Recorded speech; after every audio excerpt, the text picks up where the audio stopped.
Hi all and welcome back to another video of which we discuss the Sunday card of the Dublin Racing Festival, day 2 of the Dublin Racing Festival. I recorded the day 1 video Friday morning, it is now Friday afternoon, so you're just seeing me a few hours later. Really, the declarations have all come through. This video will come out, I would say, tomorrow morning, so Saturday morning, before racing. Hopefully, anyway, that's the plan. So you can have ample time to look at it before Sunday's card. But it's an 8-race card. It's a very tricky card once again.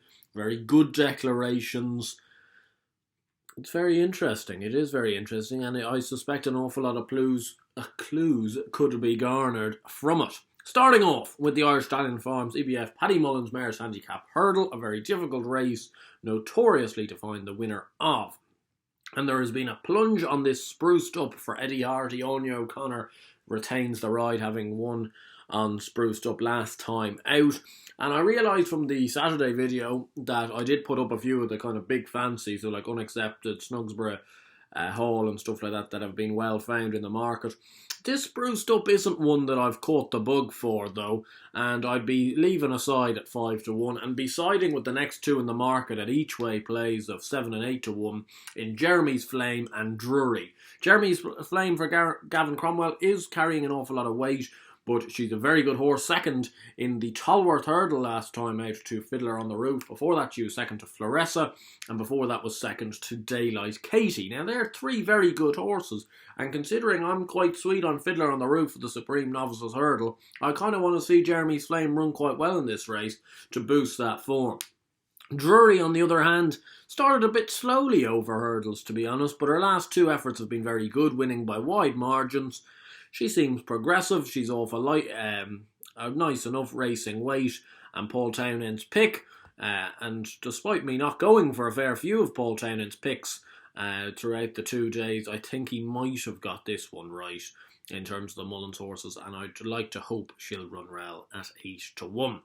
The Tattersalls Ireland Spring Juvenile Hurdle Grade 1. I think this is a race you just go, I'm not having a bet, because I believe Aspire Tower is the most likely winner. It'll be very interesting to see how he matches with Cerberus, given Cerberus has a line with All Mankind.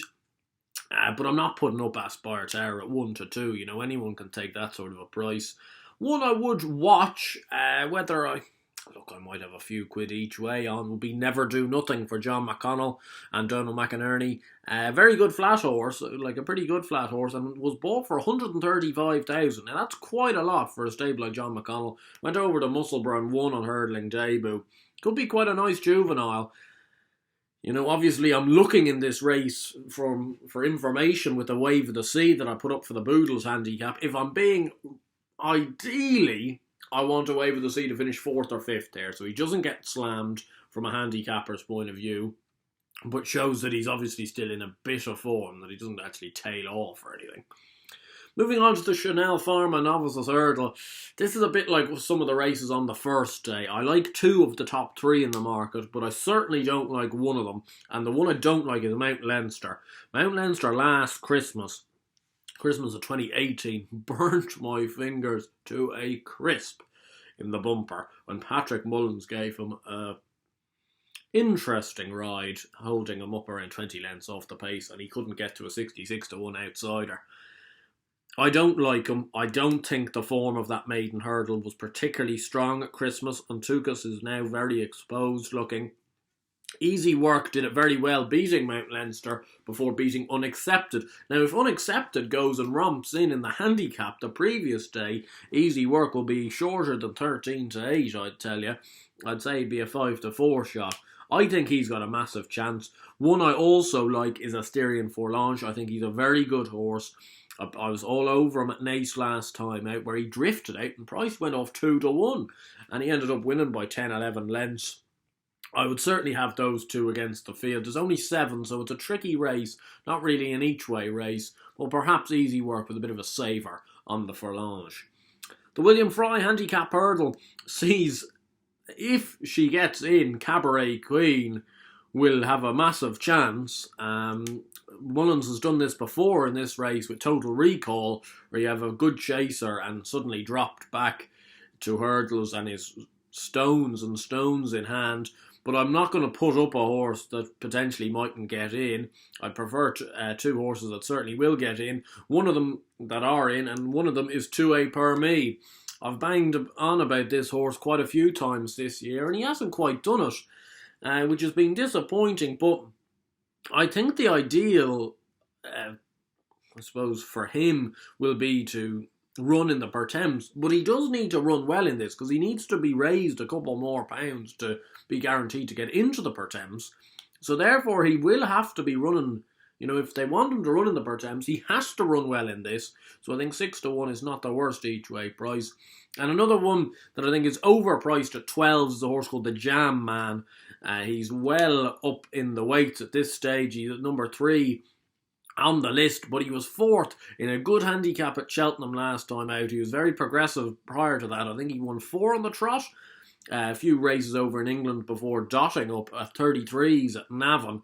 Ronan McNally, his trainer, is a bit of a character, and he loves the horse, and I can see why. I think he's an excellent horse, and hopefully he can go well at a nice price. The Flowgas Novices Chase, Grade 1, usually won by a good horse, and we've got some good horses running in this. We've Battle Over Doyen, 13-8, and it's 13-8 the pair with Faugheen the Machine. You guys know how much I love Faugheen. Who doesn't like Faugheen? If you don't like him in any way, you are in the wrong game, I'm afraid. He is a living legend. It's going to be a tough ask here, though, and his Leopardstown record is hit and miss, because he put up probably the best effort of his career over hurdles at Leopardstown when he won the Irish Champion Hurdle by a streak to Arctic Fire and Nichols Canyon. But he's also had a few shockers. He was pulled up at 6s on one year in the Ryanair Hurdle. He fell in the Stayers Hurdle last Christmas. Doesn't have the greatest record around Leopardstown, so that is something just to keep on side. It's another one of these 7-runner races, so I do believe it's between the top 2 in the market, and it's where your allegiances lie. My allegiances obviously lie with Faugheen. I think Battle Over Doyen is short, considering this trip I think will be sharp. I think he's an out-and-out 3-miler, if not more. And I just haven't been overly impressed with him. I think he should have beaten Champagne Classic by more last time, given Champagne Classic was given such a considerate ride. And I would, obviously from a racing perspective, it will be a lot better if Faugheen wins. I'm sorry, it will be. It will tear the place down if the machine goes in. So let's keep our fingers crossed. The Paddy Power Irish Gold Cup, another very interesting race, 13-8 the pair again. And it's Elliott and Mullins again with Delta Work and Kimboy presenting Percy 7-2, Chris's Dream 6s, 14s, the rest. I do have, this is an each way race alongside my winning bet. Winning bet would be Kimboy. I do think he'll come on leaps and bounds for that race at Christmas. I thought he ran a nice race. He was keen in Townend's hands. He didn't jump very well, which is unlike him, to be fair. And yet he was still banged there at the last. Delta Work still has it to prove for me. He's a bit of an outlander character, I think. It's in one day, out the other day. You don't really know what sort of Delta Work's going to rock up. If his best came out, he'll be hard bet. Presenting Percy, I couldn't have. I thought his run at Christmas was really quite poor. He didn't really come on as much as I thought he would for the John Durkan. And I think an each way bet in this race is La Bagawa at 20-1, getting the mare's allowance. She obviously won the Flowgas Novices Chase on this card last year. She hasn't been her best this year, but Leopardstown is obviously one of the tracks that does suit her. And it's great to see her coming back over here. One of these English trainers, Warren Greatrex, that takes it by the balls and runs his horses over in the Dublin Racing Festival. Mark Walsh booked with Dickie Johnson, unfortunately out with injury at the moment, and hopefully she can go very well at a price. The Gaelic Blantyre Leopardstown Handicap Steeplechase, 2 mile 5. I've tipped up the winner of it twice in the last 2 years with Last Goodbye and Whisper in the Breeze. And I have a big one in this. And I would I'm not one usually for plugs, But the last couple of weeks, I've managed very nicely. Josh Stacey, a lot of you probably know him as the Racing Josh on Twitter. Good friend of mine has invited me on to be on his Racing Post podcast, The Racing Riot. And it's been brilliant to be involved. But anyway, he gave me a question of who your nap of the meeting would be. And I said Faugheen at 11-4, and my next one would be At the Acorn at 10-1. So, just so you don't think I'm just going through all these handicaps picking out the favourites, because At the Acorn is now 5-1 or 6-1 in some boards, which is short. But I just think he's got such a sensational chance. I was all over him at Christmas, and David Splain thought he was riding Duvan, I think. He held him up around 30 lengths off the pace. Like, he doesn't have that much of a turn of foot. He then went in next time out at Ferry out with his head in his chest with Philip Enright on board. When Philip Enright is booked for Tony Martin, it seems to be that that's the day you lob on. And he's booked again here. I think he has a massive, massive, massive chance. And one at a bigger price is Portmore Lock at 12-1 for John Kiley. Simon Torrens is in great form in the saddle at the moment.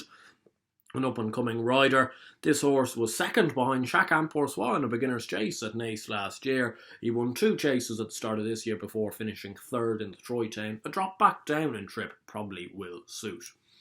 And the 435, the concluding mare's bumper, Big Bad and Beautiful, ran in this race last year and stormed home to come second. She's won 3 on the bounce since. She's 4-5. And I think that is short, and I wouldn't be going in myself. And instead, I would take a chance on Castra Vetera for Joseph O'Brien and Tom Hamilton.